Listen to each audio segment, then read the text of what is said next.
The way we're going to do this is I'm just going to start working through a presentation that gives you an overview of all the work that's been done by a team of people at the NRL, and giving you a bit of an overview there. But I'll keep throwing to Dean and to Nige for some stories and reflections on what it's been like. And I should say there's Kath Aubrey's in the room, Associate Professor Kath Aubrey, who I've worked with for many years, a great colleague. She was part of the original research team, which that happened in 2004 for the NRL. So all of the education programs that I'm going to talk to you about have been based in research, and indeed in research that was then repeated in 2010. And Kath was a postdoctoral fellow on a ARC grant, and she worked closely on the design and evaluation of education. And Moira Carmody's work has been critical to the sort of ways that we have designed and evaluated education programs, her work on sex and ethics. So I'll just start giving you a bit of an overview of what we've learned and what we know. Look, this is a sort of, gives you a bit of context around what was happening in 2004 when David Gallop, who was then the CEO of the NRL, had a meeting with me and said, you know, what do you think we can do? Because there were allegations of a group sexual assault. There were, you know, these sorts of headlines all the time about adverse, antisocial and indeed perhaps illegal behaviour going on off the field. And what I said to David was, well, you don't do anything until you know what you're dealing with. And that's when we agreed that I'd lead a research team, and we interviewed over 200 players. We spoke to all the coaches, CEOs, we spoke to women in league, and indeed Nigel was reflecting yesterday when we were chatting that, and you can talk about this maybe, that you were part of the original research cohort. Dean, were you? I don't know, can't remember. Yeah, you were too. Yeah, I was around playing those days, so we were all part of it. Yeah. Might be headlines for footballers back then. But Yeah. Okay, so I'll just quickly scoot through this. So this is just, you know, the context. This is kind of an interesting one. When we started the research with the NRL, we decided that we wanted to get buy-in, both from men and women associated with or playing league.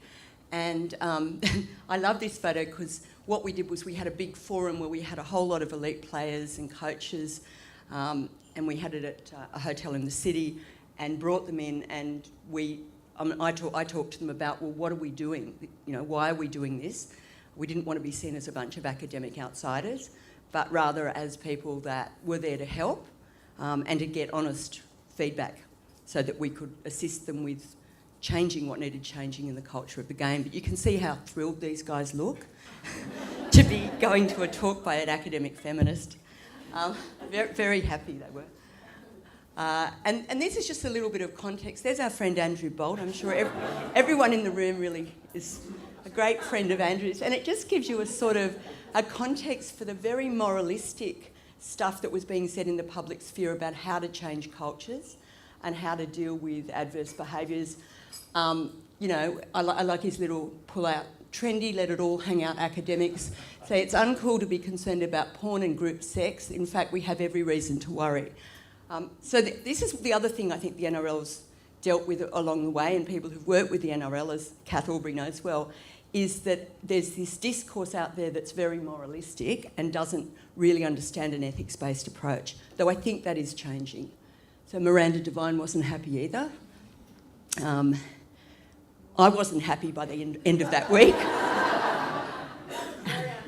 And then I worked out, you know, how do you swing things around where you have photos taken with your children? Because if you're a mother, you can't be evil. So I might just stop there and just say maybe you guys could say a little bit about what your memory is of the whole thing starting up. So that was in. We're not standing here in the corner to hide too, by the way. We're just trying to get out of the way of the presentation. But for us, it was. I was talking to Kath about it yesterday. Like we were both playing in 2004, and for us it was. You saw the headlines. You know what it was like back then. But it wasn't. We didn't feel it wasn't a reflection of everyone. You know, the group, and I guess you know you're going to get bad apples here and there in every bunch. But because of the scrutiny and everything else that was involved in our game. It's something that we had to work hard towards, I guess, regaining the credibility. You know, I mean, we all sort of come from mothers. so we understand the importance of mothers and women in our families. So for us, it was actually quite challenging, I guess, for an academic to come in and offer us scenarios, and for everyone to be able to sort of stand up. There was a scenario where you had to, a question was asked, there'll be agree, disagree, unsure, in a room, say like this. So you couldn't sort of hide what you stood for. And so for us, that was actually quite powerful, because we all knew that, there was a big group in the middle that weren't sure. And I think a lot of that reason was because there was a lot of grey area in this area. And no one had sort of come in and sort of helped us understand, well, listen, we know what we want to do and we know what's right, but just how do we go about doing it? And I think that's where the process started with Catharine, Karen Willis, and now Moira and everyone else is just continuing on that, because we wanted to we didn't want to stand for, or we didn't want people to realise or think that that's what we stood for. And as players, we both agree that if we don't do it, it's a lot more powerful if it comes from within. So for us, it was a start of a great journey, I think. I think it was the first time that rugby league started to forget some of the traditions that they thought that they had to hold on to for over 100 years. And I know as a player around that time, this is probably the first case of where rugby league started to think, well, just because we've done it this certain way for a long time now, doesn't mean that our players have to keep doing it. Because when you're a young guy and you come into a rugby league club, your biggest thing that you're trying to achieve was trying to fit in with what everyone else was doing in that group. And for a long time, what everyone else was doing in that group wasn't really good, but you were just trying to fit into it. And this was the first sort of time that I think rugby league went about accepting differences, accepting different people, and then looking at different attitudes in the game. And it was really driven back then. And now you see our game, how multicultural it is, the different types of people we have playing it. I think this was the start of all of that sort of stuff. So it's a real, big time in rugby league where we start to let go of these 100-year-old traditions and start to say, well, let's do things differently. Because I even remember when I first came in, the song that the club used to sing was just disgraceful, terrible. We hated singing it. You'd win a game and you'd sing this ridiculous song that made no sense to you, but you had to do it because everyone else in the team was doing it. And and it wasn't until these sort of things happened that people started to go, you know what, that song we sing is stupid, and we're going to stop singing it because it doesn't mean anything to me. We're going to sing, we'll make up different team songs and stuff. So a lot of real good change came about in these days, and this was the first step. Thanks, Dean. So I'll just really quickly whip through what the approach that I and a whole team of people, and of course Karen Willis of Rape and Domestic Violence Services Australia, and Sue Johnston's here representing the Full Stop Foundation, which is the fundraising arm of Rape and Domestic Violence Services Australia. So Karen Willis was critical in this process too. So the sort of best practice approach, obviously research the issues. You've got to know what you're dealing with. And the advantage of that too is that people get an opportunity to really tell you. I mean, a lot of people in the culture wanted to talk about some of these issues. It was very interesting. There was the kind of floodgates opened really when you listened to the transcripts of the interviews and you looked at the surveys. People weren't hiding things. A lot of people wanted to talk. And then you design education based on what the research says the issues are. You use an ethics-based framework, and I'll come back to that, even though I know many of you in the room will be familiar with what that means. So with the research, just briefly, it's got to be, one of the approaches we took is it's got to be whole of culture, and of course it's a very diverse culture. I might ask Nigel and Dean to speak to that, about the complexity of the culture. Complexity of rugby league culture? Yeah. At the moment right now in our playing group, and we've got about 1,000 players, 38% are Pacific heritage, 12 are Indigenous, so that's half the game already. And in society, I was just saying earlier, we're less than 1%, or Pacific are less than 1% in Australia, and Indigenous are about, what are they, about 3% now? 3-4%. So if you're less than 5% of the country, and we're trying to develop programs for 50% of our game, we had to work out different solutions because a lot of the other programs didn't fit into our box. So for us, working with this team, it allowed us the flexibility. Dino's from an Indigenous background. I'm from a Samoan Pacific background. So we had to apply the input that worked for the whole group and everyone else. So it was more based around identity and values, like the value system that Kath was talking about and what you stood for, as opposed to, well, this is how it's going to work, this is how it works with the lawyers and the accountants and everyone else, so let's grab that program and throw it in. And I think that was a really big plus for this program, because it's shown that it's now become normal. And when stuff becomes normal, nobody thinks about it. So nobody thinks about, listen, you should do this, you should do that. And you shouldn't have to think about doing something right, it should just come normal. So I think for us, a lot of our stuff is, and a lot of our philosophies have led us that way as well. Okay. So, so this is one of the things was that this is why the research was so important, because, it was an opportunity to really calibrate what we ended up doing to the diverse culture which is rugby league. Must be based on open questions, so very much not going in making assumptions about what guys in league were up to or what they thought, but really giving them an opportunity to share. And must respect and understand the culture of the organisation, and by that I mean not just the multicultural nature, but also to see that every organisation has a culture and a history, as Dean was suggesting, and there are going to be positives and negatives in that. Evidence-based design of programs. And one of the other things I'll reflect is, apart from the multicultural nature of rugby league, is it's also identified as a working class game. And I think one of the things that Kath Aubrey and I and Karen Willis have encountered very frequently is the kind of class prejudice that I think people bring to an understanding of the game. And I remember vividly sitting next to a barrister at a corporate box thing for rugby league, and he said to me, "Oh, why do you bother with these animals?" And I thought that was very interesting when people start using animal metaphors for humans. It's pretty concerning, outrageous. And obviously, one of the critical things is that education must be grounded in real-world scenarios and use language that rings true for the participants. So that's where the research actually gave us language, gave us scenarios. And I'll throw to Nige on this one, I think, to talk about some of the, what that means and what it's like. As I'm sure you're aware, like rugby league's an elite environment. It's an elite sport. So there's only, I think across the game, there's about 200,000 people playing. And probably less than 1% would make it to NRL level. So it's quite it's an elite, like every other sport, I guess.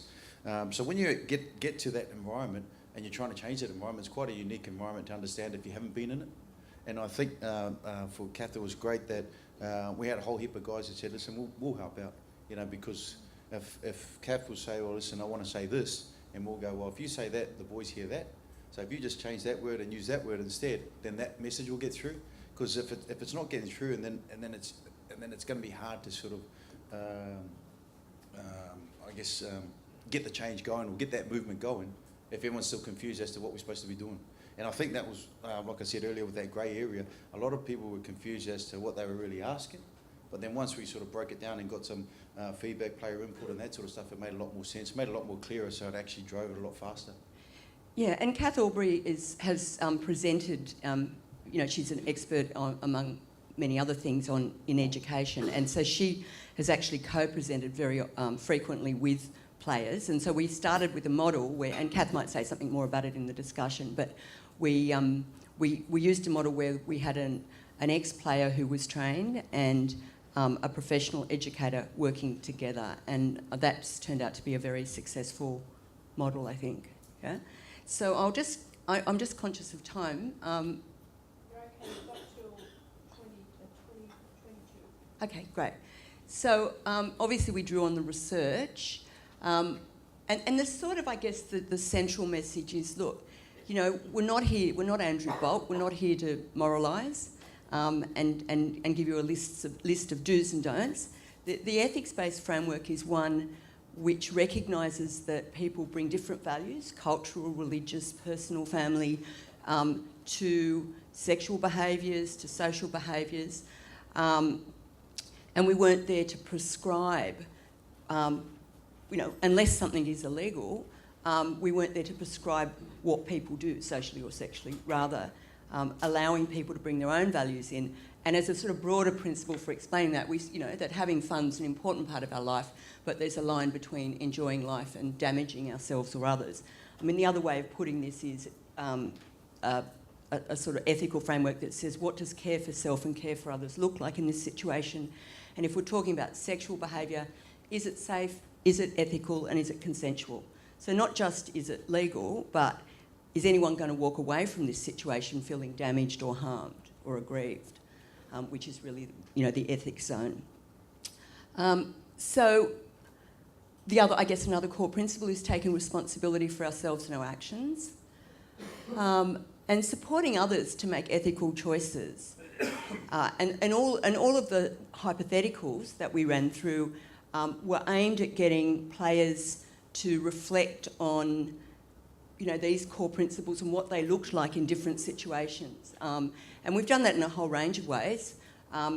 Sometimes they're sitting at a table and they're working on hypotheticals, but just as importantly, and this was Nigel's initiative, they've used theatre sports. They've used actors to come in and set up a scenario and then bring a player or players into the scenario. And, there's a lot of humour generated in that stuff, of course. Dean or Nigel, do you want to speak a little bit about the scenarios? And we actually got a... you guys know what theatre sports are? Yeah, so we actually engaged professional actors. One of them just did that In Excess thing that was on TV a little while ago. So they're actually, I guess, quality Australian actors. So we get them and we've sort of worked with them and we've developed probably about 20 different types of scenes that we've found and through discussions with player groups and clubs across the game as what's considered high-risk situations. Now, one of them, let's say one of the scenes, for example, is just you're at dinner with your partner and a fan comes up to take a photo. Or ask you to take a photo, but it's your anniversary. So now your partner's getting angry at the fan. How do you control that situation? Because you're in the public eye. There's a good chance someone else is taking a photo of you guys, sending it to the Telegraph, saying that you've caused this drama between your wife and this fan. Now, if you don't take the photo, does that fan not become a fan anymore? Does he send a message to the club, an email to the CEO, and that sort of stuff? So it's, guys have to work out in practical how to diffuse high-risk situations. So it can get quite humorous, but it's also a practical example of this. And we've got all the theory. How do we put it in place? But we've also got, one of our scenes is a victim's account that we got off Kath and Karen down at New South Wales Rape Crisis of a sexual assault victim. So we get one of the actresses to play a monologue, and she basically just talks through her experience, and it is really powerful, really raw. But at the same time, we want the guys to know that, listen, this stuff happens out there in the community, it happens out there in society. And if you've got 3 or 4 million people watching you guys every weekend, you can actually affect change in the society. But if someone comes up to you and asks you, what do we think about this, or what do you do about that? That's where a lot of that grey area is out of the game now, where guys can say, listen, this is what you should be doing, this is wrong, this is right. And if we get all our leaders at that level where they can promote that throughout the communities, throughout the games, throughout their families, then it's going to, I think, impact the community a lot more. Dean, did you want to say something about your work in preventing domestic violence and the work you've been doing in communities on that? Yeah, so obviously what I do with NRL and around our players, there's in the Indigenous communities, there's high issues with a lot of domestic violence and stuff like that. And some of our boys grow up not knowing how to handle those issues and how to deal with it. So what we try and do is, connect our players back to the good values of our traditional culture, and then hope that these guys can go back and change their communities. And one thing that I'm doing is I coach a local rugby league team at Redfern, which is the Redfern All Blacks, and last year we partnered with Voice Against Violence, and we did a lot of workshops in there, and we're having 50 to 60 players go in and do our workshops and understand domestic violence and how it affects people, how it starts, how they can help each other deal with it better. We create this a great understanding of how our players, their own issues, affect them in dealing with domestic violence and how they deal with all their relationships.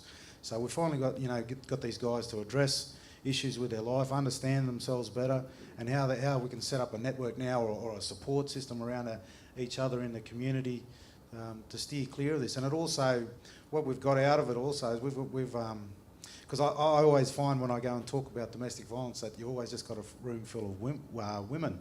You never have the guys in there, and the guys are the ones who are in there. They're the perpetrators. They're the ones that need to change their actions.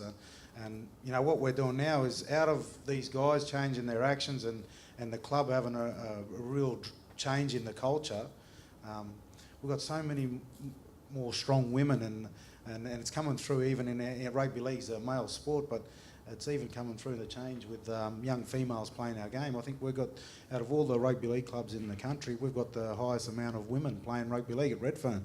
So a community where in the past had high numbers of domestic violence and women and rugby league who didn't mix, now it's opposite because of all the good programs that we're doing and the good change in the community. So that's at a club level and a community level, but at the NRL level, where I'm trying to encourage, and we're trying to teach as many guys as we can to go back and make that difference in their communities and make a real change.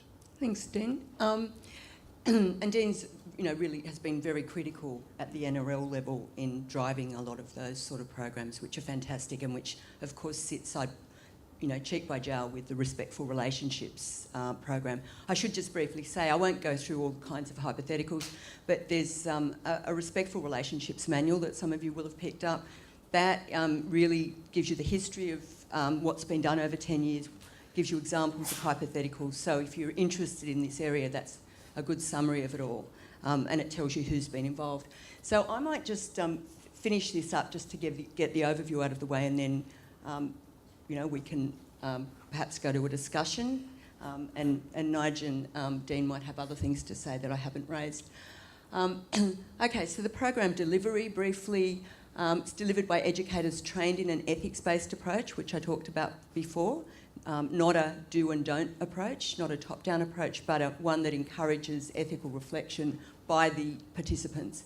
It's delivered by a trained insider and a trained outsider, and I'm pleased to say that quite a lot of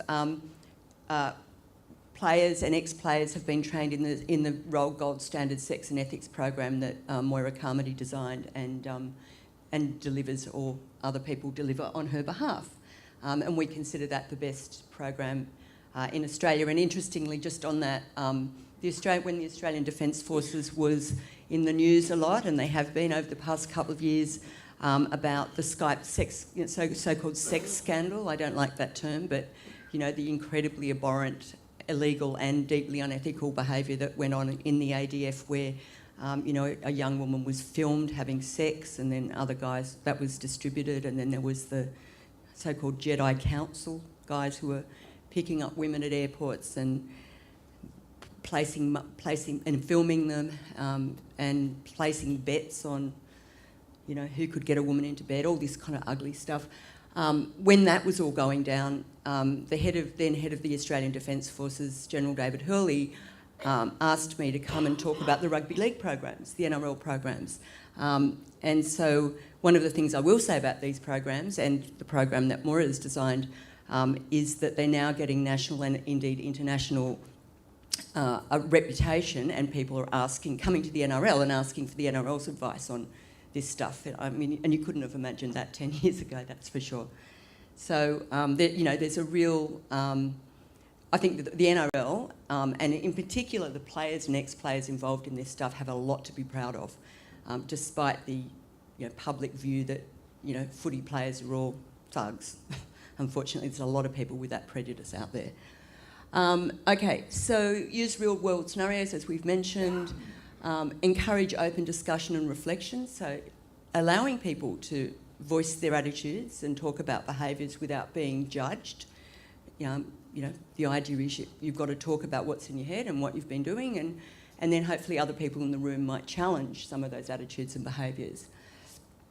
And it's not based in moral judgments grounded in particular religious or cultural views. And that's, I think, very, very important. And so the final thing I'll say is just that I think the challenge in this area is not necessarily getting... from my perspective, getting buy-in from the NRL. I think we've got an incredible that the NRL and the clubs have got an incredible track record in this stuff now. That doesn't mean that some players don't do the wrong thing. You're always going to have, well, you said 1,000 players now, or people at elite and sub-elite levels, and yeah, that's right, yeah. Yeah, I mean, well, with that kind of cohort of people in any area, you're going to find that there are people who transgress. And I think if they've had the opportunity to be exposed to the education, to be exposed to the messages, and they still go out and do the wrong thing, then I think we should have pretty much a zero tolerance, at least initially, even though we look also at secondary prevention, that is getting players into programs. Yeah, do you want to say something, like? Oh yeah, I just want to say, I mean, it initially started off with the players, but right now we do all the staff across the game as well. We do sessions with the referees. We need the coaches to understand so they can set up an environment at the club and support it. You know, so when you know, Catharine and the team got going in 2004, it initially began with the players, but now, you know, 10 years later, it's the whole of the game that has to support it and gets it and understands it now, which is I think is great from a cultural perspective. Like I've said, we've got about 1,000 players in our I guess elite and semi-pro system, and all those guys are between 18 and 34. You know, so if we got 1,000 players in all these office blocks around here between 18 and 34 and try to do some stuff with them, there's a good chance that it'll take a little bit of time. You know, so for us, but there's probably a big percentage of them that would watch the game. And I think that's what we were talking about before, is creating leaders within the game to help educate the community and educate the society on what's acceptable, what's not acceptable. And we generally don't get judged on what's legal and what's illegal. We generally get judged on what's ethical and unethical. And for us, this ethical framework that Moira has come up with has been fantastic. We trained up a group of players, a whole heap of current and ex-players, and then got them to deliver to the junior players. So these junior players coming through the system say, I want to be like Dean Widders, because he's an awesome player and this and that. And Dean says, yep, you train like this and you eat your vegetables like that, but at the same time, this is what we stand for off the field and da-da-da. You know, he's still eating the vegetables now. But but it's like, you know, if they are looking up to these guys at that level, they'll do whatever they say because that's where they want to be. And we say, listen, this behaviour is acceptable, this is unacceptable. They go, beautiful, that's it. There's no grey area. So I think for the next generation of players coming through, it's a lot easier for them. And that's what you want, I guess, if you're creating stuff, because if you leave the system and it's in the same place as where it was when you got there, then you haven't made the most of that opportunity. So I think it's great, like Kath would tell you, from what it was like day one to day now, you know, and I think it's that framework has just taken us to another level. And just before we start the discussion, I think I might bring Dan in on this. One of the things that we've now moved to doing, and this is very much Karen Willis's initiative, and of course Karen's worked very closely with Moira as well, and that's secondary prevention, and that's, well, in particular around domestic violence offenders in the league. You know, the view that we take is this happens almost all the time now, they get stood down, they can't play if they've offended. But if you just leave them in that space, I mean, very often that means that the women and children are stuck, you know, in a house where there's no income coming in, there's a whole lot of complications there. So maybe you could say, do you want to speak a bit about secondary prevention? Yeah, well, I think thinking back to when we were all young, you played rugby league or you went and did boxing because you wanted to change your attitude. You know, if you had a kid who didn't have much discipline in his life, well, you'd put him into these sports to change the way he is. And you know, we have a lot of kids coming through now these days who, like we spoke earlier, who are dealing with different issues, the way that they've carried for a long time, and different things, that circumstances, things that have happened to them in the past, they still carry with them today.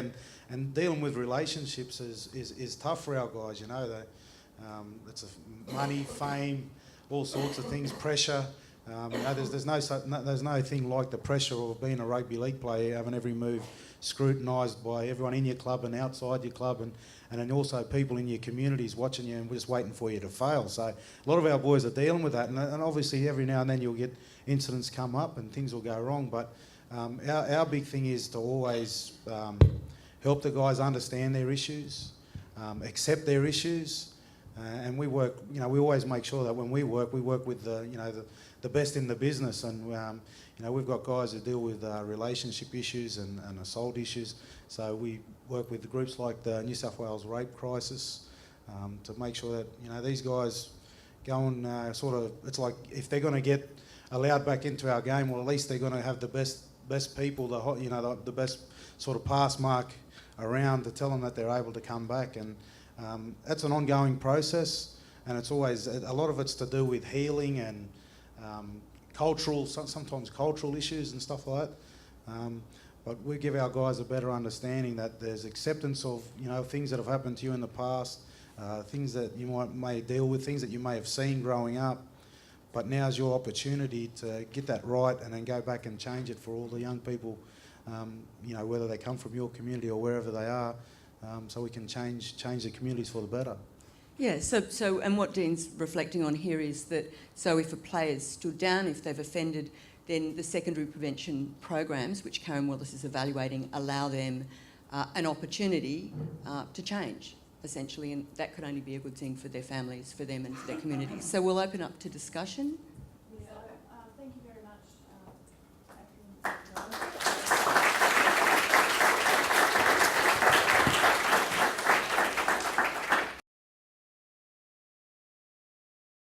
I think that, you know, when I came to leading this research, it was very clear to me that we should have an interdisciplinary approach, and that we should bring in as much expertise as we could. So, you know, Kath and I working together brought in Karen Willis, and Moira Carmody's been involved, and we've really had a range of, I mean, I've had the privilege of working with a superb team of people, and we've been able to, I think, therefore develop something robust.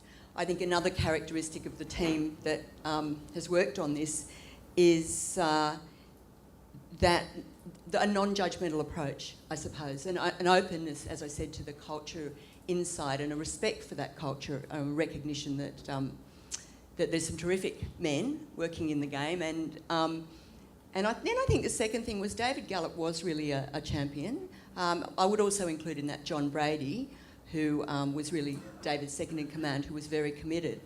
But I also think one of the interesting things about the rugby league culture is that there is a pretty deeply embedded sense of equity, and I think that there are aspects of the organisation that made it not surprisingly easy, but made it open to these sorts of values. It's not hierarchical, is one of the things I'd reflect. But Kath might have something to say on that. Well, I mean, I guess I have a follow-up question that maybe can draw some more of the discussion out, really, for Nigel and Dean, because one of the important things to know about this project is that it wasn't, the initial research and the initial recommendations weren't just around education. An education program was important, but was also about cultural change and policy change within the organisation, and we made recommendations around everything from the ways that individual clubs should respond to an allegation of sexual assault. So it was very ad hoc. It just depended on who answered the phone, literally, what the response was, which is the same in many organisations, I think.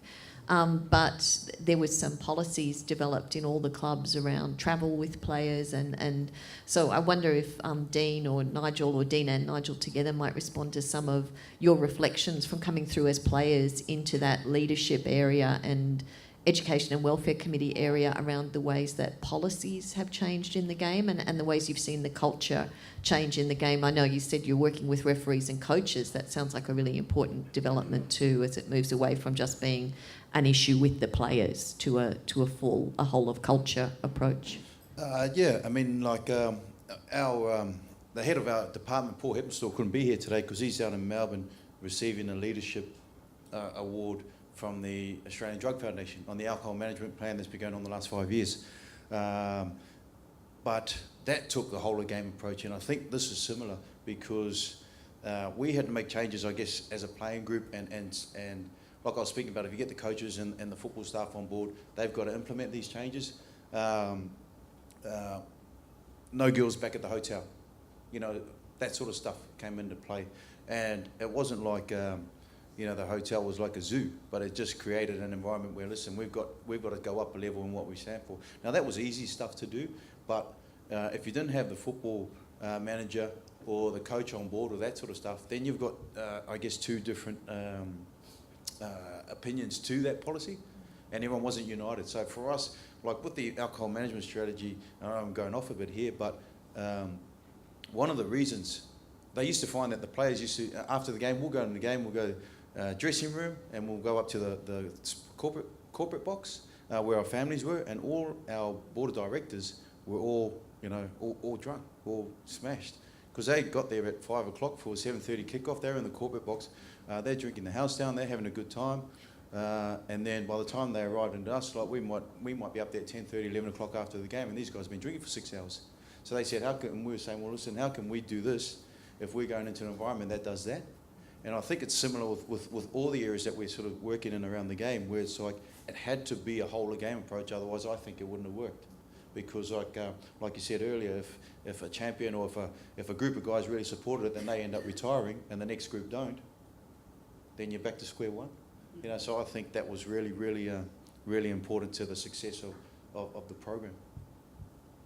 I think some of the big things that happened around that time too were the game become more accepting of each player's partners and families, and I think it's not hard to work out that if you're more accepting about guys, their family lives, where they're from, you take more of an interest in it, that you'll get the best out of them on the field or whatever it is that you're trying to achieve with them. And rugby league clubs started to become more accepting of our partners, you know, the other half of our lives that you used to have to walk out and just leave behind and forget about because you're in a boys' environment now, and everyone's tough and everyone's crazy and everyone does all these crazy things to see who, you know, to set a standard amongst the players of where you sort of sat. So it was great to see that the other part of your life started to become important in rugby league clubs, and that's how we continue to get the best of our players out now, is recognising everything that happens in their whole life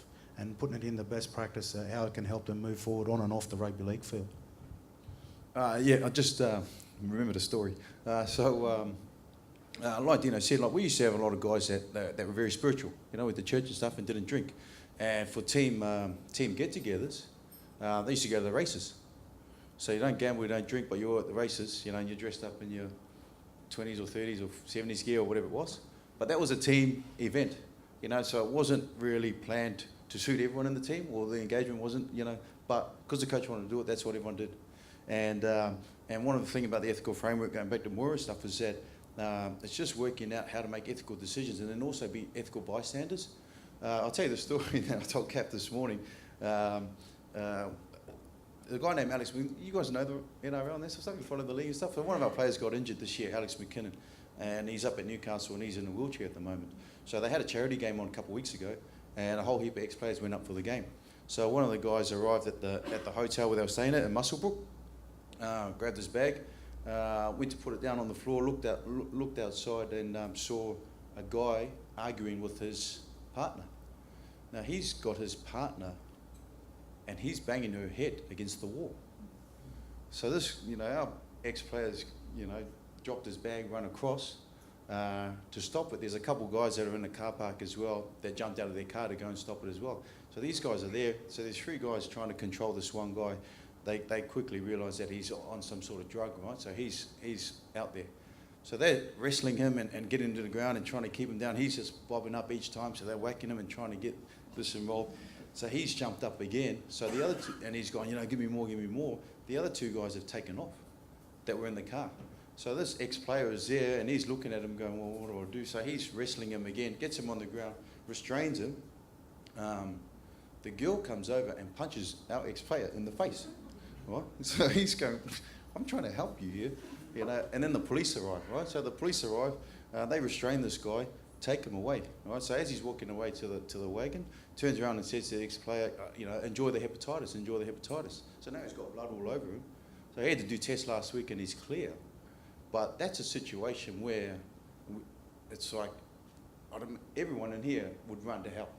But how do you do it ethically and how do you do it without compromising your own? Like the first step is looking after yourself, and then looking after the other person, take action, and then reflection. So we were talking about it earlier, like his reflection right now, what would it be? You know, you're running over, you're engaging yourself in the situation anyway, but how do you affect a positive change to that situation without it affecting you and the other person, you know? And I think that's it can be really hard at times, really, really hard. But this framework was the only one that we really sort of were able to say, listen, if you take these 4 steps, there's a good chance. And that's that little pause when you see an incident. When you have that little pause, that's that like, okay, quick, da-da-da. Our guys will tell you, we train throughout the week. We'll do 1,000 passes on Monday, and then Tuesday, then Wednesday, then Thursday, and Friday. So when the game comes on Saturday, and you're down by 2 points, and you have to make that pass, you can do it, you know, it's instinct. And this is what we need to get to with this sort of stuff.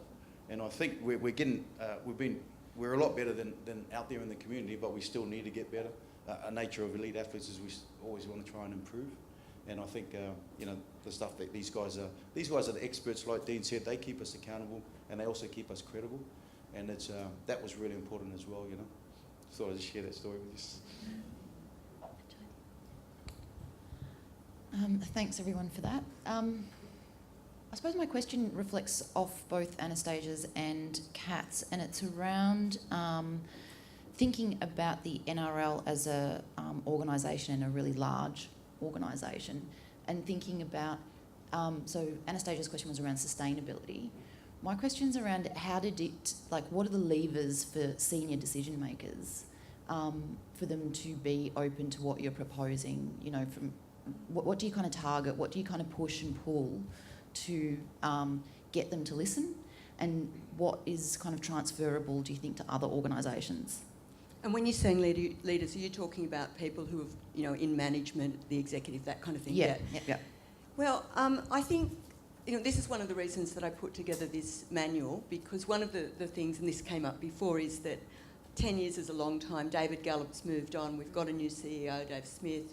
We've got a commission now, who, you know, and there's some terrific people on that commission, but, you know, all these new people and all the new people who are constantly taking up senior positions in the game we need to go to them, and we need to advocate for what's been done, tell them why it matters, and keep those conversations open. And I think a big part of that is often having guys like Nigel and Dean and Paul Heptonstall who are credible and who really understand the game, being able to have those conversations. So I think that there's no question that it's a really ongoing process. I guess what's really important, I would argue, is evidence. So, you know, there's a 2004 research in 2010, and Kath was deeply involved in this when we repeated quite a major part of the research. We were able to establish a movement when it came to attitudes and behaviours in the order of 15 to 20% in the right direction. So we're able to say, look, here's the evidence that there's cultural change. You know, even if you just take a bottom line approach, you know, your game's credibility, your game's marketability, down to the question of whether mums want their sons to play rugby league, all of those things, the bums on seats, these things are impacted on by off-field behaviour, and we know this works, and we've got, you know, more. There's the evidence behind Mora's sex and ethics program, so we've got a lot of empirical evidence, and I think that that's really powerful. That's powerful, and I think then also having ex-player advocates, I think they're the things that matter. But there's no question you've got to keep having the conversations, in the same way that I think it's critical that whether it's myself or Kath Aubrey or Karen Willis, that there are people who are expert in this area, who are independent and who are happy to go out and talk to the media and say, this is why we're doing this is what we're doing. And I think it's also important to keep those conversations going for the community, but it also means that leaders in the game say, well, gee, there are independent people who are committed. I mean, one of the reasons I've always been pro bono is that I've always wanted to be able to walk away if I suddenly felt that the commitment was dying. I mean, that would be heartbreaking, but I've always felt that there's genuine resources being put into it. I'm mindful of the time, and I'm just wondering in the last few minutes if there were any questions from the general audience that you would like to raise. Gia? You're not exactly general audience. No, not exactly. Yeah, well, thank you.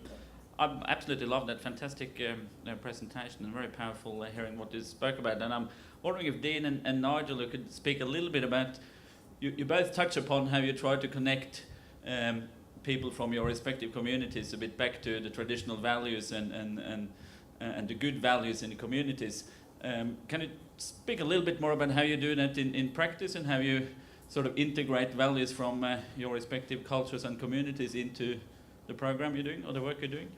Well, in Indigenous space, we have an Indigenous players camp where we bring all our guys in, and we get historians, talk to them about the history of Aboriginal people in this country, and it helps our guys understand why they might have grown up with their families dealing with a particular issue in their community. Help them understand those better. And you know, I see a lot of programs, a lot of people talking about the problems in Indigenous communities and how do you help it, how do you solve it, and how does it all stop? And I think, you know, in our past and a lot of traumatic experiences that have happened a long time ago, you know, we talk about the ripple effect of decisions and how they affect people, and you know, how one person, something's happened to one person and how it gathers momentum and other people are dealing with this major issue at the end. I think that's Indigenous communities.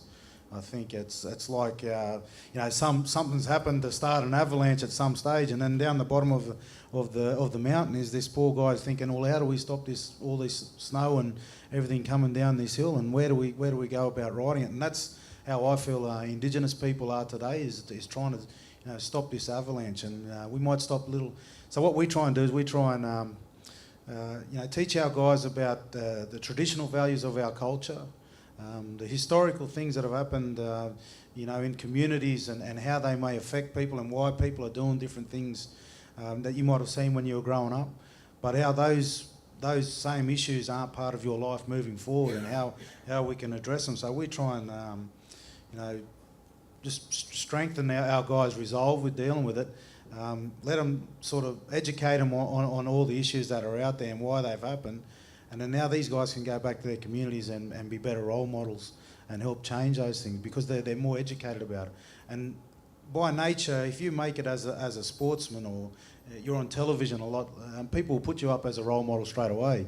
So by us having players up there as role models in our communities, yet they don't understand our culture, they don't understand the issues, they don't know why the issues are there, and they don't know what any of the solutions will be, they're going to fail all the time, or they're going to feel the pressure of that and try and escape it, or do things, you know, silly things as they go. So we really want to just try and educate our boys, and we do that. We get them together a lot.